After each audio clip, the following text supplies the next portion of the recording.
Uma história da liberdade, Quilombolas Olaria Bagre.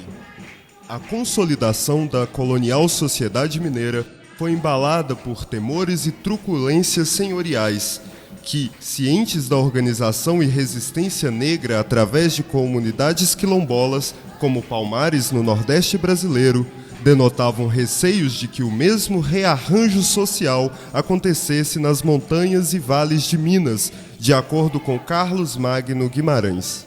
O que de fato ocorreu, já que um dos aspectos históricos culturais da presença negra na formação da sociedade mineira foi a mobilização dos escravizados contra o sistema do cativeiro. Dessa forma, no mínimo, 160 quilombos foram detectados durante o século XVIII em Minas Gerais. Entretanto, foram todos aniquilados por determinação dos poderes e legislação régia da época. Todavia, não sem revide e estratégias de resistência e de luta por liberdade. As manifestações quilombolas dizem respeito à experiência de fugas dos negros cativos, com o desejo de construir comunidades paralelas à sociedade colonial. Foi um dos meios de reorganização sociocultural dos afrodescendentes contra o sistema escravista. Dessa maneira, contavam com a cumplicidade dos negros ainda ligados ao cativeiro, que desenvolviam distintas estratégias de sobrevivência. Também contavam com a parceria de ameríndios que, muitas vezes, coabitavam os mesmos lugares de renitência. No ano de 1722, as autoridades denominadas de capitães do mato, responsáveis por perseguir e destruir as comunidades quilombolas, seguiam diretrizes estabelecidas nas câmaras legislativas de Minas Gerais, como a de Vila Rica, que conceituavam quilombo como local onde estejam acima de 4 negros com ranchos, pilões e modo de ali se conservarem. Os quilombos se conservavam e compunham o tecido da sociedade mineira setecentista, não apenas desenvolvendo respostas de fugas ao sistema escravista ou vivendo de maneira isolada. Pelo contrário, desenvolviam posturas combativas por meio de ataques e saques aos comerciantes, sobretudo quando se tratava de cargas alimentícias e bélicas. Nesse sentido, a coroa portuguesa ampliou as diretrizes de perseguição às comunidades quilombolas. Já em 1762, as câmaras legislativas como a de Vila Rica determinavam que os quilombos de Minas Gerais fossem hostilizados ao menos 2 vezes durante o mês por agentes com a patente de ordenança ou capitães do mato. Todavia, os conflitos entre a ala senhorial e as habitações comunitárias quilombolas perduram durante todo o século XVIII nas capitanias de Minas Gerais, cujos negros insubmissos lutavam pelo direito a uma vida digna e livre. Ou seja, erguiam moradias em terras que lhes permitiam plantar e cultivar roças, viver em consonância com os ciclos da natureza, geralmente em lugares próximos a cursos d'água, de clima agradável e propício a receber irradiação solar, dentre demais fatores. Também locais que lhes permitissem experimentar momentos de tranquilidade e que despertavam a possibilidade de uma vida íntegra aos homens, mulheres e crianças diaspóricas. Um dos motivos pelos quais as autoridades coloniais determinavam para que frequentes invasões aos quilombos mineiros acontecessem estavam ligados às disputas por terras produtivas. Os responsáveis pela expedição de combate às organizações quilombolas, comumente homens brancos, recebiam por pagamento o acesso a sesmarias, isso é, acesso a lotes de terras, quando não o próprio perímetro quilombola demolido por eles e equipe expedicionária. Desse modo, as posses de terras por agrônomos e fazendeiros na região de Minas Gerais, no período colonial, são nebulosas e carregam diversas contradições. Um quilombo é um abrigo e um modo de luta, é uma forma de resistência, O desafio radical representado pela fuga de grupos grandes ou pequenos de escravizados, aos quais, com muita frequência, se associava uma variada parcela de indivíduos socialmente discriminados, como mestiços, negros forros, brancos pobres, índios e caboclos. O Brasil foi o maior importador de escravizados do continente. Entre a segunda metade do século XVI e até o século XIX, estima-se que cerca de 5 milhões de pessoas teriam desembarcado no país vindo da África, e os quilombolas são o resultado mais radical dessa forma característica de resistência à escravidão, a fuga. Historicamente, o quilombo foi uma das formas de resistência e sobrevivência adotada pela população escravizada de origem africana em diversas regiões do Brasil. As condições degradantes da escravidão, a abundância de espaços habitáveis e um desejo intenso de liberdade foram fatores que levaram à formação desses agrupamentos. Após a abolição, as pessoas libertas e seus descendentes foram abandonadas pelo Estado brasileiro, sem lhes permitir qualquer compensação pelos séculos de trabalho escravo. Por isso, foram se ajeitando como podiam, pacificamente, em espaços não ocupados ou doados.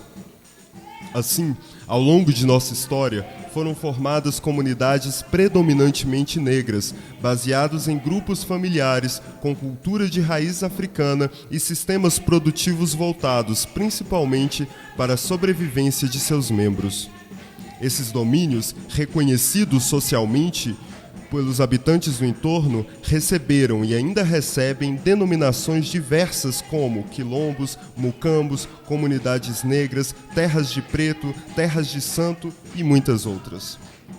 Os quilombos viveram na invisibilidade social e ilegal até que, em 1988, um século após a abolição, a Constituição Nova da República garantiu-lhes direitos sobre a sua cultura e o seu território.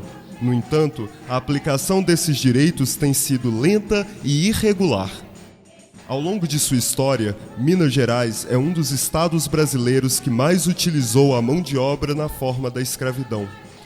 O intenso uso desse tipo de trabalho nas minas de ouro e na produção agrícola fizeram com que o estado detivesse a maior população de pessoas escravizadas do Brasil ao longo de quase todo o século XIX.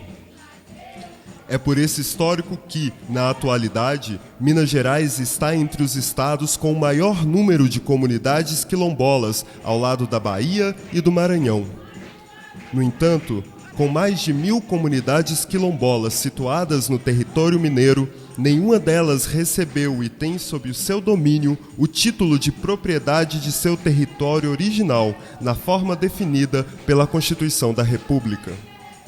Nesse cenário mineiro, temos no município de Salinas a comunidade quilombola Olaria Bagre, a 18 quilômetros da sede do município, e o acesso se dá pela estrada vicinal do Vale do Bananal.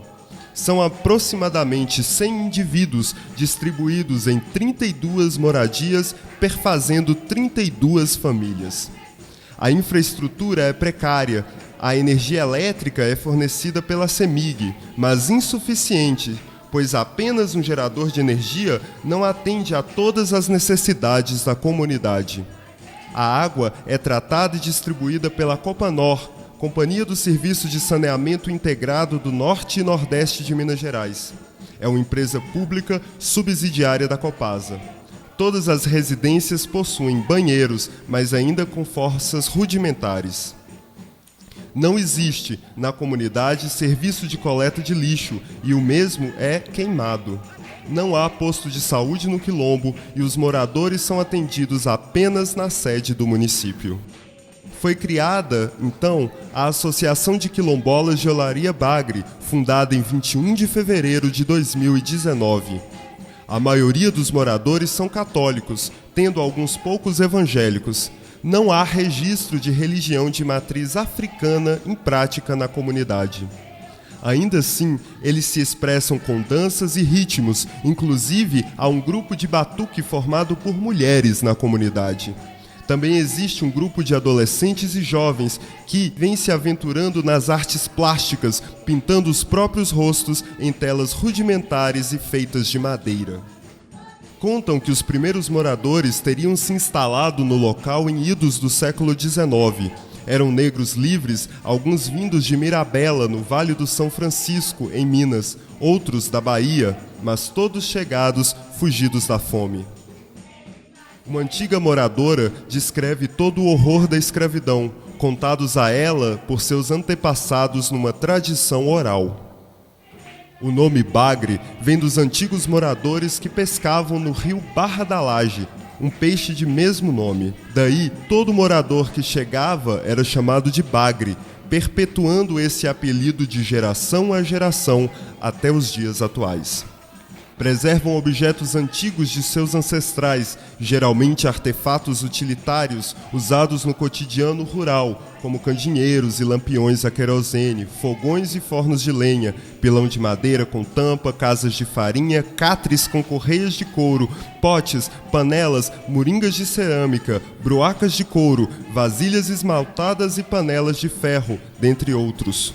Na região, ainda se vê uma antiga cerca de pedra, provavelmente construída por seus primeiros moradores. Os moradores deste quilombo têm a posse da terra, mas ainda não possuem o registro de sua propriedade. Esta solicitação vem tramitando junto ao INCRA, Instituto Nacional de Colonização e Reforma Agrária. Esta é a história do quilombo Olaria Bagre. Olá, boa tarde. Meu nome é Elza Aparecida Souza Barbosa. Sou o presidente da Associação de Quilombola de Olaria Bagre. Estou aqui para falar sobre o Batuque Quilombola. O Batuque Quilombola foi formado há 4 anos junto com a associação. Esse batuque foi a nossa avó que nos incentivou com ele. Eles são formados de 12 pessoas, com música que nossa avó cantava quando era a época de festa. Era batuque e roda de samba. É aí que nós criou o grupo Batuque do Quilombo. Com esse grupo vamos apresentar, aonde nos convida, mostrar a nossa cultura quilombola. Meu nome é Andréia, eu faço parte do grupo Batuque do Quilombo e o nosso grupo já tem 4 anos, são formados de 12 pessoas. São 10 mulheres e 2 homens, e nós vamos, na onde que nós for convidado, nós vamos apresentar. E as músicas do nosso grupo são todas músicas que a própria presidente Elza escreve, e aí nós treina todos juntos para apresentar onde nós for convidado. Meu nome é Terezinha, eu sou aqui da comunidade, filha de um quilombola, e eu faço parte do batuque delas também, né? Aí nós dançamos e elas cantam.